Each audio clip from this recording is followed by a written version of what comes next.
Hello there, it's Mr. Mystify, and we're going to be playing Katawa Shoujo. It's a game about a boy who, well, you'll see as we play, I guess. A couple of notes. I haven't been able to get the audio working properly where I can record both the in-game sounds and my voice. So I'm going to be adding in the audio afterwards. It might sound a bit weird or off time, and if that occurs, then it's my fault, my bad. Also, I'll be reading out the text. This is a visual novel, but I won't be doing the girl voices because it just might be a bit strange and it might just sound off, so you can just imagine the girl voices. What else? Let me see. Well, I might read them, I guess. I don't know. What else? Oh yes, I've also disabled the sex scenes. So, because I don't want to get this pulled off of YouTube. This is a free game. You can get it off Googling it and going to the website. I don't really know what I'm in for. This is kind of a blind play. So, I hope let's enjoy.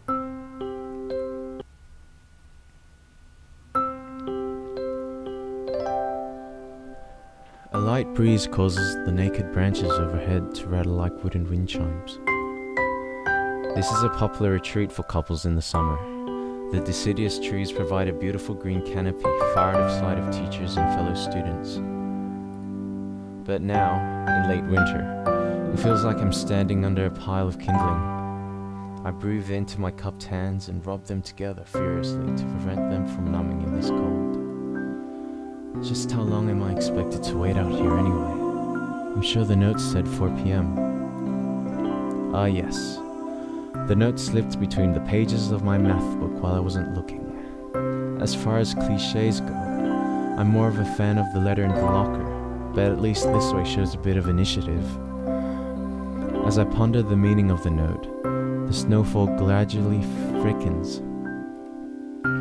The snowflakes silently falling from the white painted sky are the only sign of passing in this stagnant world. Their slow descent upon the frozen forest makes it seem like time has slowed to a crawl. The rustling of dry snow underfoot startles me, interrupting the quiet mood. Someone is approaching me from behind. A hesitating, barely audible question. However, I recognize the voice of that dainty voice instantly. I feel my heart skip a beat. It's a voice I've listened to hundreds of times, but never as more than an eavesdropper to a conversation. I turn to face the voice of my dreams, and my heart begins to race.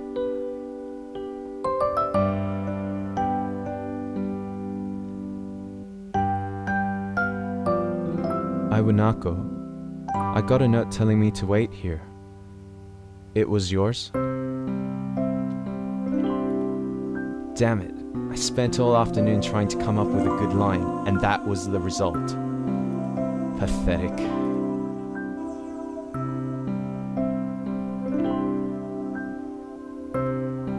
A shy, joyous smile that makes me so tense I couldn't move a single muscle, even if I tried.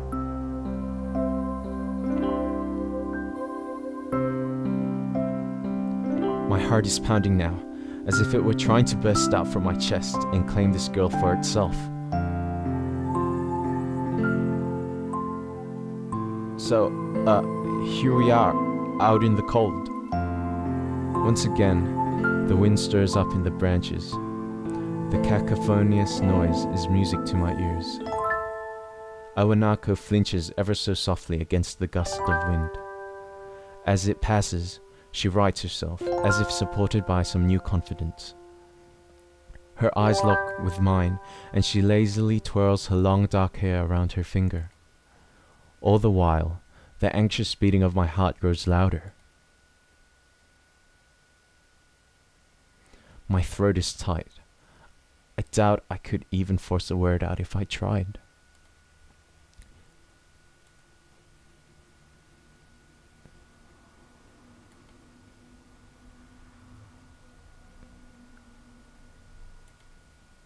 I stand there, motionless, save for my pounding heart. I want to say something in reply, but my vocal cords feel like they've been stretched beyond the breaking point. I reach up to try to massage my throat, but this only sends spikes of blinding pain along my arms. My whole body freezes, save for my eyes which shoot open in terror.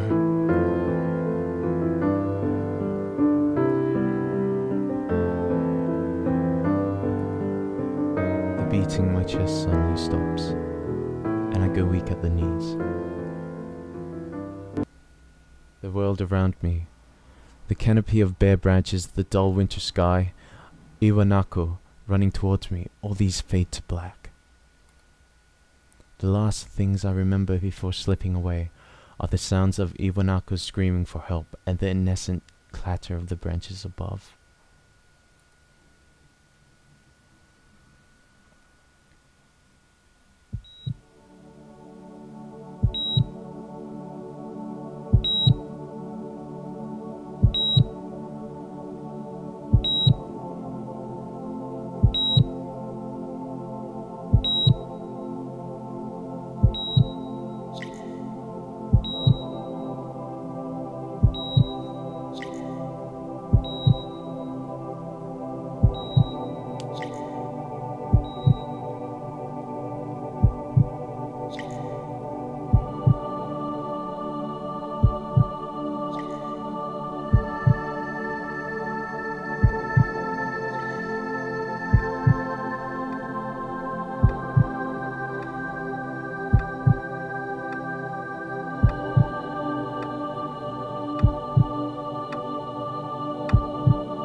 It's been 4 months since my heart attack.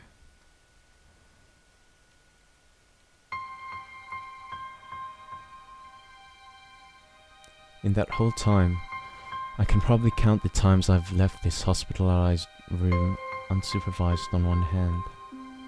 4 months is a pretty long time when you're left alone with your thoughts, so I've had plenty of time to come to terms with my situation.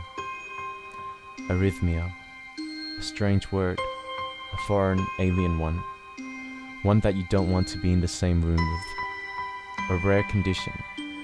It causes the heart to act erratically and occasionally beat way too fast. It can be fatal. Apparently, I've had it for a long time. They said it was a miracle that I was able to go on so long without anything happening. Is that really a miracle? I guess it was supposed to make me feel better, more appreciative of my life. It really didn't do anything to cheer me up. My parents, I think, were hit harder by the news than I was. They practically had 2 hemorrhages apiece. I had already had a full day by then to digest everything. To them, it was all fresh. They were willing to sell our house in order to pay for a cure. Of course, there isn't a cure. Because of the late discovery of this condition, I've had to stay at the hospital to recuperate from the treatments. When I was first admitted, it felt as if I was missed. For about a week, my room in the ward was full of flowers, balloons and cards, but the visitors soon dwindled and all the get-well gifts began trickling down to nothing shortly after. I realized that the only reason I had gotten so many cards and flowers was because sending me their sympathy had turned into a class project. Maybe some people were genuinely concerned, but I doubt it. Even in the beginning, I barely had visitors. By the end of the first month, only my parents came by on a regular basis. Iwanako was the last to stop visiting. After 6 weeks, I never saw her again. We never had that much to talk about when she visited anyway. We didn't touch the subject that was between us on that snowy day ever again. The hospital? It's not really a place I'd like to live in. The doctors and nurses feel so impersonal and faceless. I guess it's because they are in a hurry and they have a million other patients waiting for them. But it makes me feel uncomfortable. For the first month or so, I asked the head cardiologist every time I saw him for a rough estimate of when I'd be able to leave. He never answered anything in a straightforward way, but told me to wait and see if the treatment and surgeries worked. So, I idly observed the scar that those surgeries had left on my chest slowly change its appearance over time, thinking of it as some kind of omen. I still ask the head cardiologist about leaving, but my expectations are low enough now that I'm not disappointed anymore when I don't get a reply. The way he shuffles around the answer shows that there's at least some hope. At some point, I stopped watching TV. I don't know why, I just did. Maybe it was the wrong kind of escapism from my situation. I started reading instead. There was a small library at the hospital, although it was more like a storeroom for books. I began working my way through it, one small stack at a time. After consuming them, I would go back for more. I found that I liked reading, and I think I even became a bit addicted. I started feeling naked without a book in my hands. But I loved the stories. That was what my life was like. The days became increasingly harder to distinguish from each other, differing only by the book I was reading and the weather outside. It felt like time was blurred into some kind of gooey mass I was trapped inside, instead of moving within. A week could go by without me really noticing it. Sometimes, I'd pause in realization that I didn't know what day of the week it was. But other times, all the things that surrounded me would painfully crash into my consciousness through the barrier of nonchalance I had set up for myself. The pages of my book would start to feel sharp and burning hot, and the heaviness in my chest would become so hard to bear that I had to put the book aside and just lay down for a while, looking at the ceiling as if I was going to cry. But that happened only rarely, and I couldn't even cry. Today, the doctor comes in and gives me a smile. He seems excited, but not very. It's like he's trying to make an effort to be happy on my behalf. My parents are here. It's been a few days since I've last seen them. Both of them are even sort of dressed up. Is this supposed to be some kind of special occasion? It's not a party. There is this ritual the head cardiologist has. He takes his time sorting his papers, then setting them aside as if to make a point of the pointlessness of what he just did. Then, he casually sits down on the edge of the bed next to mine. He looks me in the eyes for a moment. "Hello, Hisao. How are you today?" I don't answer him, but I smile a little, back at him. "I believe that you can go home. Your heart is stronger now, and with some precautions, you should be fine. We have all your medications sorted out. I'll give your father the prescription." The doctor hands a sheet of paper to my dad, whose expression turns wooden as he reads it quickly. "So many." I take it from his hand and take a look myself, feeling numb. How am I supposed to react to this? The absurdly long list of medications staring back at me from the paper seems insurmountable. They all blend together in a sea of letters. This is insane. Side effects, adverse effects, contraindictions and dosages are listed line after line with cold precision. I try to read them, but it's so futile. I can't understand any of it. Attempting to only makes me feel sicker. All this for the rest of my life, every day. "I'm afraid this is the best we can do at this point. However, new medications are always being developed, so I wouldn't be surprised to see that list fade over the years." Years? What kind of confidence booster is that? I'd have felt better if he hadn't said anything at all. Also, I've spoken with your parents, and we believe that it would be best if you don't return to your old school. What? Please, calm down, Hisao. Listen to what the doctor has to say. Calm down? The way he says it tells me he knew full well that I wouldn't like it. Am I going to be homeschooled? Whatever my concern shows, it's ignored. We all understand that your education is paramount. However, I don't think that it's wise for you to be without supervision. At least, not until we're sure that your medication is suitable. So, I've spoken to your parents about a transfer. It's a school called Yamaku Academy that specializes in dealing with disabled students. Disabled? What? Am I? It has a 24-hour nursing staff, and it's only a few minutes from a highly regarded general hospital. The majority of students live on the campus. Think of it as a boarding school of sorts. It's designed to give students a degree of independence while keeping help nearby. Independence? It's a school for disabled kids. Don't try to disguise that fact. If it was really that free, there wouldn't be a 24-hour nursing staff, and you wouldn't make a hospital being nearby a selling point. Of course, that's only if you want to go, but your mother and I aren't really able to homeschool you. We went out there and had a look a couple of weeks back. I think you'd like it.